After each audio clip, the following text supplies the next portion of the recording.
Sekarang kita memasuki rumus string ya. String itu ada 3 left, mid, dan right.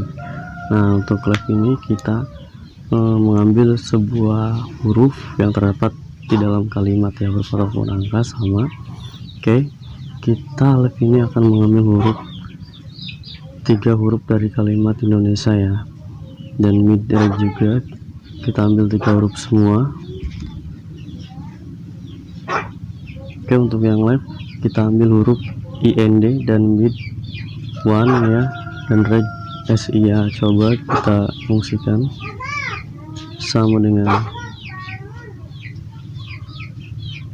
F, buka kurung, teks, kita klik Indonesia teksnya, nomornya 6 chart itu left itu kiri ya, dari sebelah kiri, berarti dari I kita ambil berapa huruf. Kita mau ambil IND berarti 3 huruf ya, kita klik list 3, tutup kurung, kita enter. Mid sama dengan mid, coba buka kurung, teks, klik star 6 itu yang mau kita ambil itu ONE ya, one ya. O itu ada di digit berapa starnya gitu, kita hitung.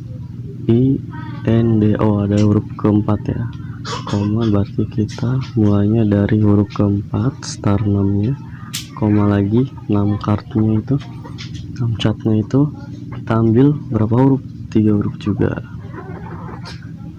ONE 3 huruf ya, jadi 3, tutup kurung, enter. Nah, untuk yang right kita right itu sebelah kanan ya Mbak, jadi kita ambil dari sebelah kanan itu dari A, kita 6 kartunya ambil 3 huruf ya, A, I, S 3 huruf, makanya kita tulis 3 lagi, tutup kurung, enter. Nah, Indonesia. Oke. Selanjutnya di sini ada fungsi len. Fungsi len itu gunanya untuk menghitung huruf ataupun angka ya. Ada sama dengan len, buka kurung, kita klik kalimat 3 pertama itu ada berapa huruf ya, tutup kurung, enter. Ada 13 ya, DHIK 5, PRATA 5. Nah, jadi N itu spasi juga dihitung ya, jadi spasi itu juga karakter ya, jadi terhitung jadi 13. Oke, selanjutnya kita akan fungsi selanjutnya kita akan menggabungkan beberapa kalimat ya. Di sini sudah ada kalimat Captain Tsubasa Ozora yang terletak di beberapa sel ya, Captain Tsubasa Ozora. Nah, ini akan kita gabungkan dalam satu sel. Itu seperti apa? Kita akan menggunakan musik concatenate ya. Sini klik sama dengan sini sudah ada, kita blok Captain, kita klik ya, jangan kita blok, kita klik. Yang pertama itu di Captainnya kita klik, setelah itu koma, setelah itu klik lagi, setelah itu koma lagi, setelah itu klik lagi, setelah itu enter. Nah, di sini belum ada spasi ya, kita tinggal tambahkan spasi di sini. Setelah koma kita tambahkan kutip, spasi, kutip. Di sini juga kutip, spasi, kutip ya, kita enter. Nah, seperti ini.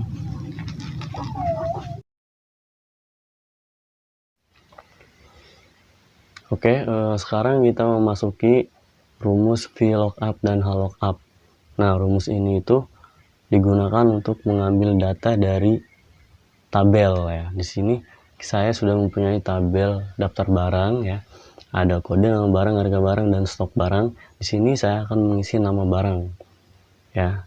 Di sini nama barang kita isi kita ambil ya dari tabel A ini. Di sini ada nama barang. Nah, jika kodenya PK001 di sini, maka otomatis akan monitor di sininya ya. Kita akan menggunakan rumus apa, lookup atau VLOOKUP. Nah, di sini kita ada tabel A. Tabel A ini bentuknya seperti ini dan tabel B bentuknya seperti ini. Bedanya apa? Di sini cukup beda ya. Tabel A ini kita datanya ke bawah ya. Kode data kita ke bawah, nama barang juga ke bawah, datanya, harga barang juga datanya ke bawah. Nah, itu kita menggunakan vertikal, berarti menggunakan VLOOKUP. Nah, sedangkan tabel B itu kodenya datanya ke samping dan stok juga datanya ke samping. Jika ke samping berarti kita ini menggunakan horizontal ya. Jadi menggunakan lookup. Mungkin kita tulis saja ya. Tabel A ini kita menggunakan rumus VLOOKUP dan tabel B kita menggunakan rumus lookup ya. Nah, seperti ini. Nah, oke, mungkin langsung saja ke cara pengisiannya. Di sini kita akan mengisi nama barang terlebih dahulu ya. Kita klik nama barangnya 2 kali ya, biasa.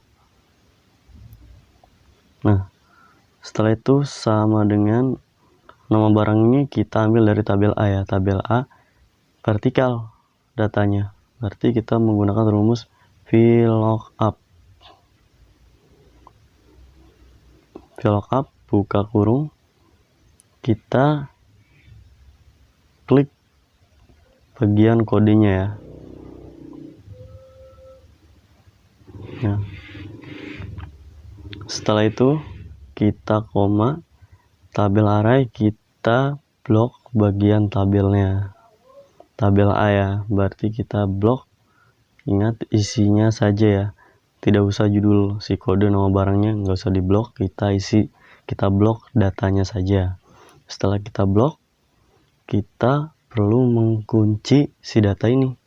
Caranya di bagian rumus, lihat di bagian rumus, di sini ada A15.2 C18 ya, kita klik si kolomnya, berarti si tabelnya kita klik lagi 2 kali, klik. Nah, nanti keluar seperti ini. Kita pilih yang ada tanda dolarnya. Nah, ini gunanya untuk mengunci ya. Jika sudah, kita klik sembarangan dulu. Setelah itu lanjutkan rumusnya, klik di bagian rumusnya, kita koma lagi, kita kolom indeks, kita ambil mana yang mau kita munculkan. Kita ingin memunculkan si nama barangnya ya, soalnya kita akan mengisi nama barang. Nah, untuk yang indeksnya itu di mana? Nah, itu kita hitung dari 1 sampai berapa ya. Misalkan kode ini di bagian 1, nama barang di bagian 2, harga barang di bagian 3. Yang ingin kita munculkan itu nama barang, berarti kita pilih yang bagian 2, kolom B. Nanti dia kasih tahu ya, kolom B. Setelah itu kita cukup tutup kurung saja. Setelah itu cukup enter. Nah, nanti akan muncul bagian 2 itu nama barang ya. Untuk bagian-bagian ini seperti ini. Ini bagian 1, data ke 1, ini data kedua, harga barang data ketiga. Nah, tadi kita pilih yang nomor 2. Nah, berarti yang kita munculkan nama barang ini. Nah, untuk yang harga barang selanjutnya nanti kita pilihnya yang nomor 3. Rumusnya sama seperti itu ya, kita pilihnya tapi yang nomor 3 untuk memunculkan harga barang. Oke, langsung kita ingin memunculkan harga barang ya. Kita isi harga barang. Nah, untuk yang VLOOKUP dan lookup ini kita mempunyai dua cara. Bisa cara pertama itu seperti tadi, kita blok si tabelnya terus kita kunci ya. Nah, untuk cara yang kedua, kita bisa blok terlebih dahulu si tabelnya. Setelah itu kita kasih nama si tabelnya. Bagaimana? Seperti ini. Kita blok terlebih dahulu si tabelnya. Ingat, datanya saja ya, nggak usah itunya. Setelah itu kita ke menu option ini. Kita ke menu option. Nah, setelah itu geser ada di bagian data. Di sini kita pilih nama. Nah, ini ada nama ya, fitur nama. Kita klik, tentukan nama. Nah, si kode ini kita ganti, misalkan namanya tadi tabel A ya. Nah, kita tidak boleh menggunakan spasi ya nanti. Berarti kita menggunakan underscore tabel underscore A. Setelah itu kita oke langsung. Oke, kita sudah mempunyai tabel A ya. Kita sudah menamainya. Bagaimana caranya? Sama ya. Klik 2 kali pada harga barangnya. Setelah itu kita isikan rumus VLOOKUP, buka kurung, kita klik lagi kodenya. Nah, bedanya di sini tadi kan kita blok si tabelnya. Nah, sekarang tadi kita sudah menamai tabelnya, cukup kita tulis lagi nama tabelnya. Tadi kita namakan tabel A ya.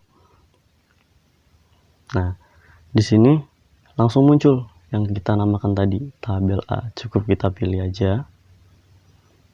Setelah itu cukup kita koma, pilih yang akan muncul ini yang bagian mana. Tadi itu harga barang ada di bagian 3 ya.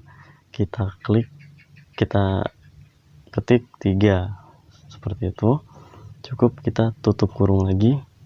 Kita enter. Nah, sesuai ya harga barangnya. Ini 400 ya. Ya, benar. Seperti itu. Jadi ada dua cara ya.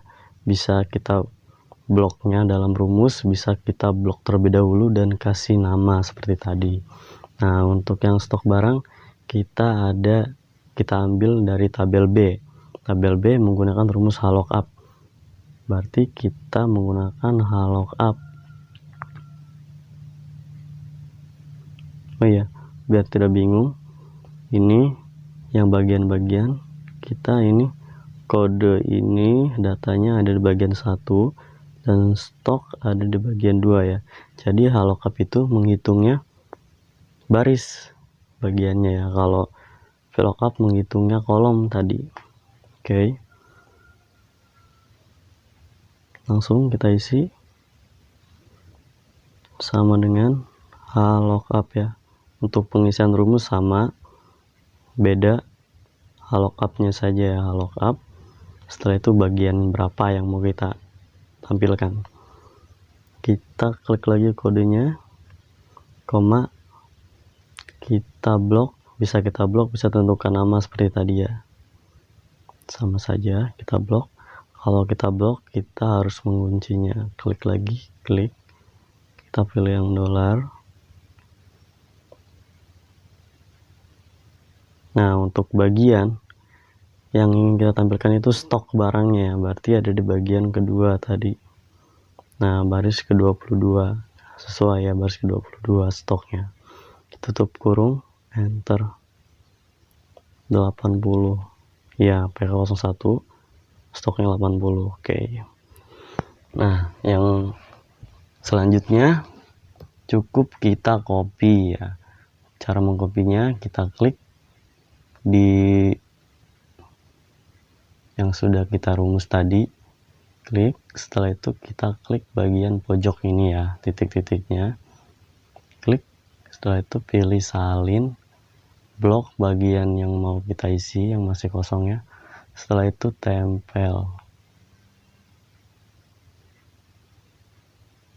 Ini juga sama, salin, tempel lagi. Ini juga klik, pilih salin, tempel lagi. Nah, seperti itu. Sama ya, sesuai tabel ya. Oke, mungkin cukup sekian dari saya. Kurang lebihnya saya mohon maaf. Assalamualaikum warahmatullahi wabarakatuh.